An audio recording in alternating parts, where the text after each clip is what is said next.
This episode of Therapist Connect podcast is sponsored by WebHealer, the #1 website provider for private practice therapists. Serving the community for 20 years, WebHealer offers a non-technical and fully supported online platform helping therapists use the internet to grow their practice.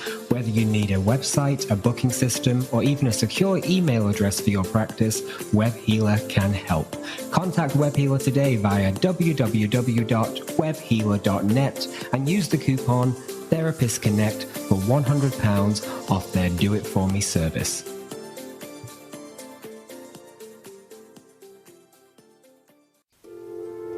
Welcome to the Therapist Connect podcast, a podcast for therapists by therapists. Hello, my name is Dr. Peter Blundell, and today for the Therapist Connect podcast, I'm interviewing Lucia Sarmiento Verano, who is a humanistic psychotherapeutic counsellor who lives and works in Oxford and is also part of the Radicals Therapists Network. Hello. Hello, how are you? I'm good, thank you. How are you? It's lovely to meet you. Yeah, nice to meet you finally. Yeah. I'm good, thank you. Good, that's good to hear. It's really nice to meet you. You know, you feel like you know someone because you interact with them, and then you think, oh, we've never actually spoken before. So yeah, I realized that today. I feel like I know you, but I really don't. You do now. Yeah. Brilliant. Okay. So this is going to be a joy for me because I'm going to find out. I get to ask you lots of questions and find out a little bit more about you. Because I've read a little bit and I've seen obviously your tweets and things like that. But what I don't know is kind of what drew you to being a therapist in the first place. Can you tell us a little bit about that? I consider this journey to be really, really long because I consider the beginning of my journey when I began therapy about 12, 13 years ago, because I was in a very bad place. I had depression quite severely, and I started seeing someone because I was alone in Europe and I felt like I had no other choice but to try and feel a bit better. It was really intense and intensive. I had group therapy, individual, twice a week.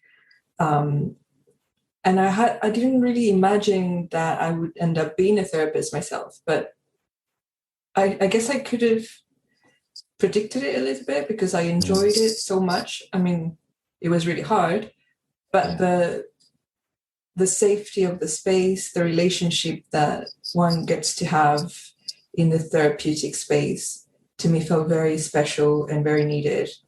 And then I decided I wanted to become a therapist when I went through several years of group therapy and I could experience that relationship with other people that wasn't just the therapist.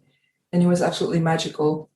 It completely rewired me to want to live again and want to connect with people again. So that's when I decided it. And I started my training 4 years ago now. Wow. So it sounds like in both of those examples, the personal therapy and the group therapy, that it was all about those healing relationships and that bond with other people that was so powerful. Yeah. Spaces to feel safe and be able to explore things we don't feel like we can in other places. Yeah. That safe space to kind of be ourselves, really. And so that led you to starting your therapist training, which you said was four years ago now. Can you tell us a little bit about that? Because I know you trained as a counsellor, but then you've kind of moved on to do some other training now as well, haven't you?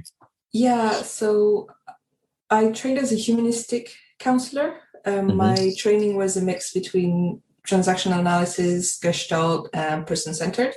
And I qualified a year ago now, exactly. And then I continued on with training to become a psychotherapist, and now I'm due to qualify next year, which is the same modalities. It's just a bit longer. Yeah, and a bit more in depth. Yeah. So how have you found your training then in both of those examples? How's that been? It's been a journey. It's been hard in different ways. First of all, the amount of self-exploration that we needed to go through. I wasn't really expecting that. I guess I had an idea about that, but one does not really know what to expect until, I'm in there.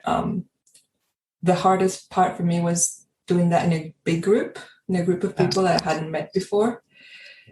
And then as I went on with my training, and especially after I qualified and I started practicing and I started reading how other people practice and, talking a lot more with people that have been qualified for a long time and getting into anti-oppressive practice, I started questioning a lot of the theories and the ways to practice that we're being taught. So that's been really hard for me in this past year and a half, to have to continue training, but then having to, in a parallel movement, develop my own way of thinking, which doesn't necessarily correspond to the mainstream training.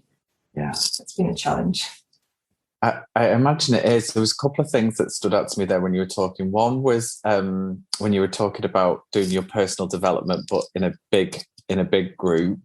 I remember when I did my training, we had 26 people in our group with two facilitators. So I just had flashbacks then when you were talking of remembering being in such kind of big groups with not knowing people very well, and that requirement to kind of explore yourself. It's quite intense. And I see students kind of go through that. We don't have groups that big on our course at John Moores University.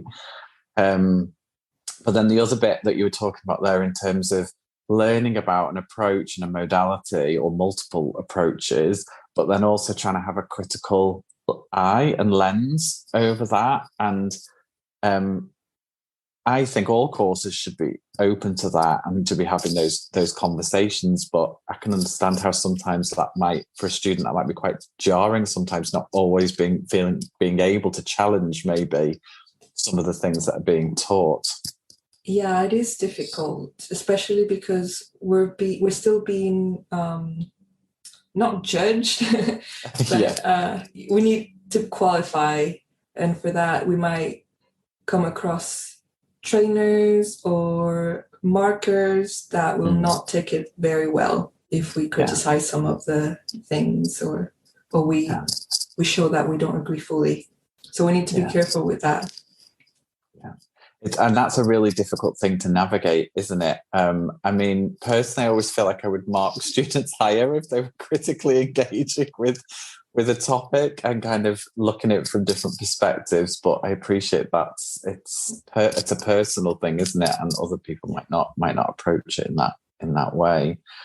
So that's really difficult as a student. And I appreciate that you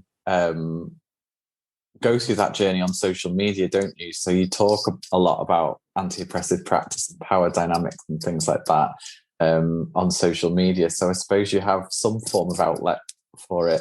If not, you can't do it all on the courses that you're doing.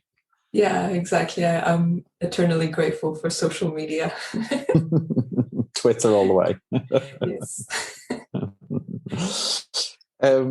So given that kind of difficult path, I suppose, that you're traveling at the moment, how would you describe your therapeutic approach? Have you come to a position with it at the moment of work where how you would describe it? I think it's in works. I'm still going to evolve and change, but coming from the basics that I learned in my training, which are Rogerian mostly, I'm trying to develop what I call an anti-oppressive approach, which is acutely aware of power dynamics between client and therapist, but also in the client's life and different ways in which the person might be maybe feeling silenced or oppressed and also naming all those dynamics. So we don't run the risk of individualizing issues or blaming the client for things that might be outside of their control. Because I do strongly believe, and I think that's what's missing in a lot of trainings, that social context and social structure have a real big impact on a person's well-being, emotional well-being. And it's important to name that in therapy, even if we can't fix it within therapy. Yeah. There's something about that, and I think actually we've had this conversation on social media and on a similar type of topic, making those things that are happening or implied actually very explicit, naming them and acknowledging that they actually exist. And I think when you were talking before about that idea of individualizing every problem, almost through therapy, we can reinforce some of those structures by kind of saying the onus is on you, the client, to sort that out, when actually there's a lot of issues and structures that the client won't necessarily have power or control to change. Exactly. And what I've been hearing a lot is people feeling either guilty or there's something wrong with them because they're feeling that way, because they're feeling low or they're feeling hopeless about the situation, when well, I've heard this phrase, and I'm sure I'm not going to do it justice, but it's something like, we can't feel well in a society that's ill, if the social structure is ill. Yeah, absolutely. I think again we had this conversation on social media, I think, around sometimes community organizations and people who work in other kind of spheres outside of therapy sometimes have a greater awareness around some of those issues than therapists necessarily.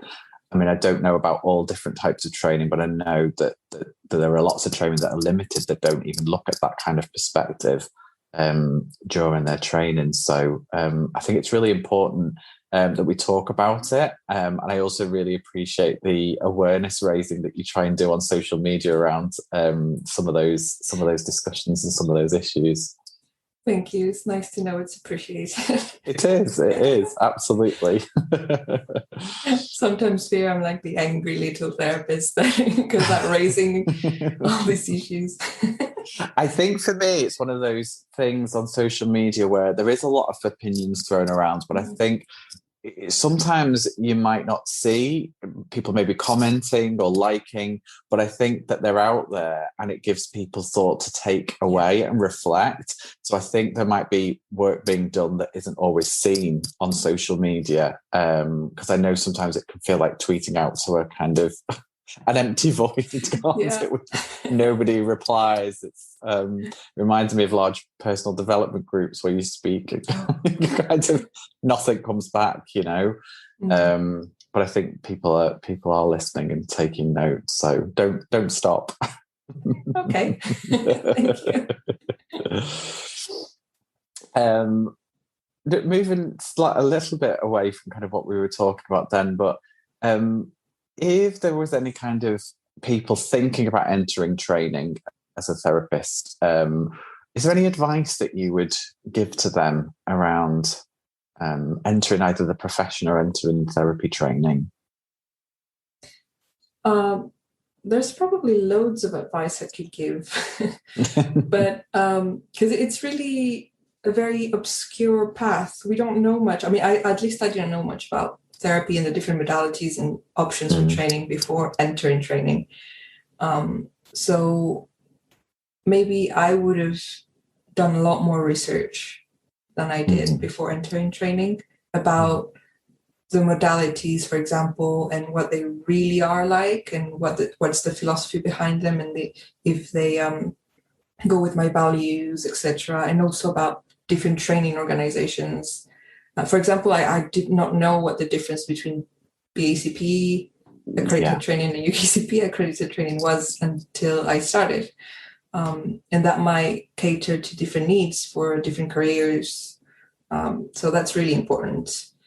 The other thing, maybe I would have wanted to know a lot more about my training institution's way of doing things and how it compares to others, to see if that corresponds to what I'm expecting from an institution, or if I'm going to feel welcome and safe in there. Yeah. I think that's some really good advice. And I think, I know when I entered my own training, almost maybe the perception from the outside is you do a qualification and you become a counsellor or a psychotherapist, but actually the routes to get there are so varied, and there's so many different types of approach and organisation that you can join. So I think doing some research and trying to have a good understanding about that is I think it's a really good idea, actually. Yeah.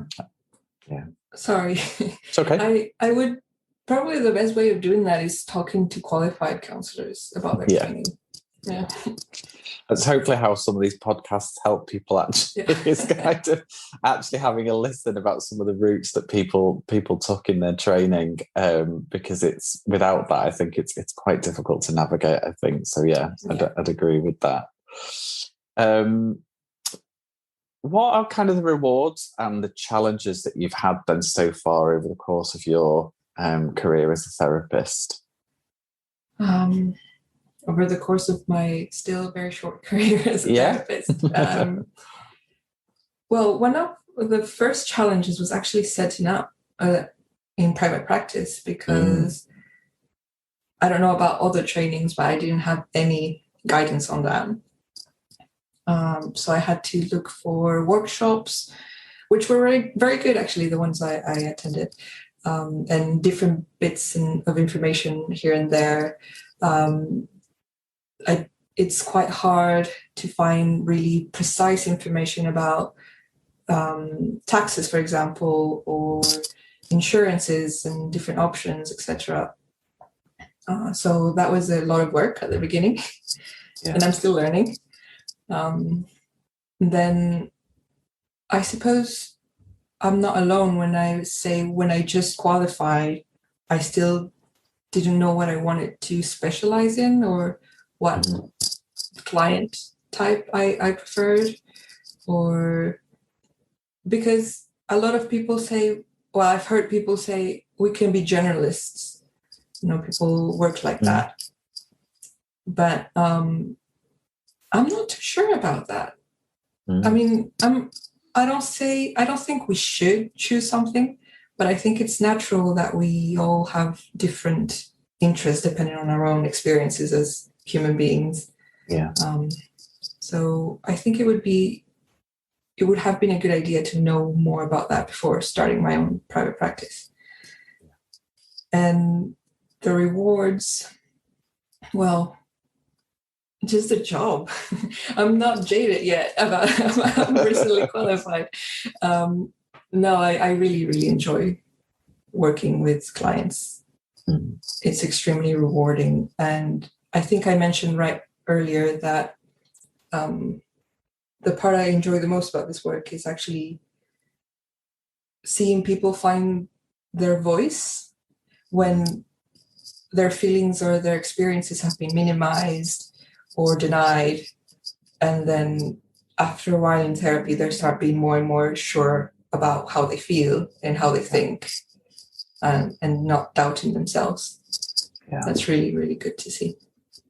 It's lovely, isn't it? And it's that acknowledgement that it's always been there, but it's just getting an opportunity to be expressed or owned a little bit more. Yeah, I think that is a wonderful part of being a therapist.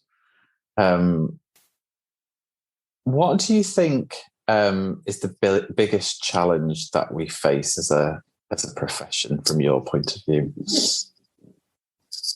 I think we're very, very tied to tradition. I think we're still trying to build on the very first foundations of psychotherapy more than 50 years ago. And yes, we need to learn where we come from and the theories underlying our work, but we could have gone so much further now. And in my experience of training, we're still kind of focusing a lot in how they used to do things, which, for example, if we take Roger's person-centered approach, it's a great way of working with people to, hold what they need to bring, to help them feel safe and to explore their experience. But we can't be using that theory as a solution for every therapeutic issue, especially if we start working with dynamics of power and oppression, if we start working with, the social context, because I think I recently tweeted that the Rogerian approach has also always been used by racist people in actively racist ways. So it's not a solution. I think we should be thinking much further ahead now. And I think we've had this conversation on social media about all of those therapeutic approaches, the history of them, and who wrote them, all need examining through a critical lens. And if we don't do that, then we're falling short of considering where we could go with counselling and psychotherapy for the future. Yeah, and I feel there's a lot of fragility in the profession around examining the problematic foundations of it. There's a lot of fragility around the idea of doing harm, potentially, as therapists. A lot of people cannot accept that. So it becomes really difficult to say things like a lot of Jung's theories were racist. So people will attack others for saying that. And that's what I mean by we're still too attached to tradition, I guess. And it's interesting, isn't it? Because for me, I feel like a lot of that discussion, it's conversation, it's reflecting on those ideas. It's challenging each other to think about things in a different way. But if we can't even have those conversations safely with each other, then how are we ever going to change our views or influence each other in different ways? Yeah. I would say that's the biggest problem with our profession right now. Yeah. This might kind of follow on from this a little bit, actually, this next question. So you've recently announced on social media that you're an assistant disruptor for Race Reflections, which I love that name of that kind of role, I suppose it is. But could you tell people who are listening who may not know about Race Reflections and what this kind of role involves with them? Yeah, so Race Reflections is a very recent company. It's a startup. The founder is Ghislaine Kinwani. Look her up if you don't know her. And she is a psychologist and an expert on critical psychology, and she focuses on race and racism. So the idea of this company is we offer memberships to individuals and to companies as well for anti-racist development and for learning about all the dynamics behind oppression and racism. And we don't only offer material on it in the form of articles and talks and seminars, but also we're trying to offer spaces for group reflection and for support as well. So we always have events running monthly, group discussions, anti-racism groups, support groups, and different types of talks and materials for members. So, yeah, that's Race Reflection. Yeah. And my role within it. I was going to forget that. So I recently started working as an assistant disruptor, as you said, and for me, my role entails delivering some of the training producing some of the training and also doing research to develop more training and more products for us. And also different bits and bobs, because it's a small company, so we all kind of are multitask a bit of business development and communication with customers. Fantastic. So it really, it's quite innovative, and there is lots going on. I'm on the mailing list at the moment, so I kind of see the different events and things like that are happening, which is absolutely fantastic. Now, just to, as well as your training and your work with Race Reflections, you're also a member of the Radical Therapist Network. I'm not sure where you find the time to do all of these things. I am not sure either. I am at the moment working almost 7 days a week. Yeah.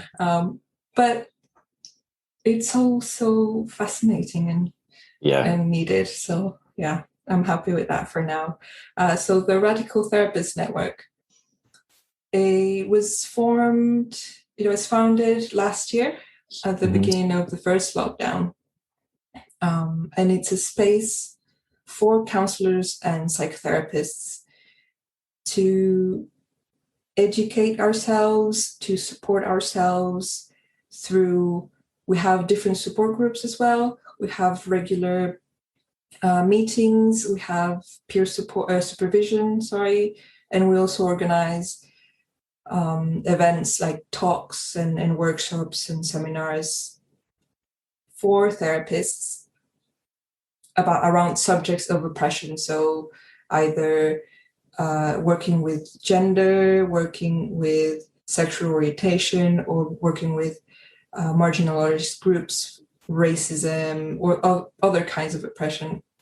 And it's all to help us develop an anti-oppressive praxis in our work. So it is all done voluntarily. Yeah. We're all working voluntarily, and at the moment I think the membership is closed, but it's going to open again in the future. Okay. The time we regroup and we reorganize some things.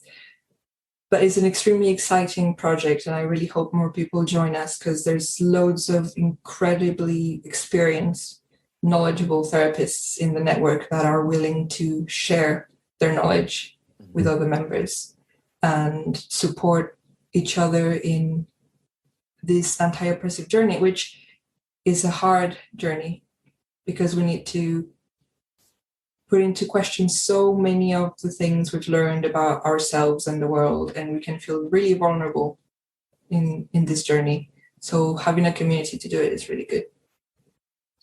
That's fantastic. And your passion comes through when you're talking about that. But I also saw a video from different members from the Radical Therapist Network at the conference for the psychotherapists and counsellors for social responsibility. And I think everyone's passion kind of came through on that video, talking about why they joined that network and kind of what it meant to them. So it sounds like it's going from strength to strength from what I can see, which is really good to see. Yeah, thank you. I think everyone's working really hard for it. Yeah. And it's a really lovely community. It seems that, and I know that a lot of the members are kind of very passionate and for advocating for it on social media as well. Yeah. So I'm coming to the end of my questions, but my last question is kind of, what have you got planned next? But I feel like I don't want to ask you that question because you've got so much on already. I'm thinking surely there can't be more things that you want to do soon. Well, yes, there is actually. Other than my work at Race Reflections, I am working on new products, new courses. I believe is going to be especially geared towards psychotherapy. So that would be really interesting. With the Radical Therapist Network, I'm working on a workshop that I'll be co-facilitating with Sage Stefano around being white and other is called. is for people that are white or white passing and come from either mixed heritage or colonized cultures. So it's going to be an 8-session exploration of our experience of oppression and of white privilege in order to become better anti-racists. And in the future, after I finish I'll have to finish my dissertation for next year and pass my Viva. And after I do that, I hope to continue into a PhD to study the dynamics, the psychosocial dynamics of racial mixing in Latin America under the colonial. I don't have my wording just yet, but under the colonial coloniality of power. Yeah, I suppose. Yeah. Well, that sounds absolutely fantastic. And I knew when I asked the question that you'd have other plans and ambitions, because you just seem so passionate and motivated in your work. So it sounds really, really exciting, and I wish you the best of luck with it. And thank you for all the work that you do in terms of raising the profile of anti-oppressive practice, particularly on social media, because I think it is really important. And I think it's really important that we're trying to always have that conversation and raise awareness around those issues. So thank you so much. It's been lovely to meet you and chat to you properly. Yes, thank you so much, Peter. It's been lovely. No problem. Thank you for listening to the Therapist Connect podcast. Go to www.therapist-connect.com for more discussions and debates. This episode of Therapist Connect podcast is sponsored by WebHealer, the #1 website provider for private practice therapists. Serving the community for 20 years, WebHealer offers a non-technical and fully supported online platform helping therapists use the internet to grow their practice. Whether you need a website, a booking system, or even a secure email address for your practice, WebHealer can help. Contact WebHealer today via www.webhealer.net and use the coupon Therapist Connect for £100 off their Do It For Me service.